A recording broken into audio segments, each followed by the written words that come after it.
ഇത് നൈസ് റോഡാണ് നമ്മൾ ഈ കാണുന്നത്. അതായത് ബാംഗ്ലൂർ ആരെങ്കിലും വരുന്നുണ്ടെങ്കിൽ നമുക്കിപ്പോൾ ബാംഗ്ലൂരിൽ ഇലക്ട്രോണിക് സിറ്റിയിൽ നിന്നും നമ്മൾ നൈസ് റോഡ് എന്ന് പറഞ്ഞ് കിട്ടും. അവിടെ നിന്ന് കിട്ടിക്കഴിഞ്ഞാൽ നമുക്ക് യശ്വന്ത്പൂർ അതുമാതിരി തന്നെ ബോംബെ പോകാനുള്ള റൂട്ട് അതിനൊക്കെ നമുക്ക് ഒരു ഷോർട്ട് കട്ടാണിത്. അപ്പോൾ ഇവിടുത്തെ ഒരു ഇതെന്ന് വെച്ച് കഴിഞ്ഞാൽ നമുക്ക് സ്പീഡ് വന്നിട്ട് 80 ആണ്, ബ്ലോക്ക് ഉണ്ടാവില്ല. അതുമാതിരി തന്നെ ബാംഗ്ലൂർ ടച്ച് ആവാതെ നമുക്ക് ക്രോസ് ചെയ്ത് പോകാൻ പറ്റും. അതുമാതിരി തന്നെ ബാംഗ്ലൂർ വരുന്ന ആൾക്കാർക്കും ഒസൂർ കഴിഞ്ഞ് ഇലക്ട്രോണിക് സിറ്റി എത്തുമ്പോൾ റൈറ്റ് സൈഡിലായിട്ട് നമുക്ക് കാണുന്നുണ്ട് ഇതുപോലെ നൈസ് റിംഗ് റോഡ് എന്നുള്ളത്.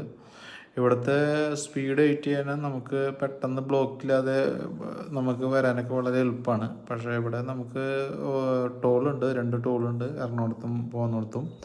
അതുമാതിരി തന്നെ നമ്മൾ മൈസൂർ റോഡ്, ബാംഗ്ലൂർ, ബയ്യപ്പനഹള്ളി അതുമാതിരി തന്നെ പല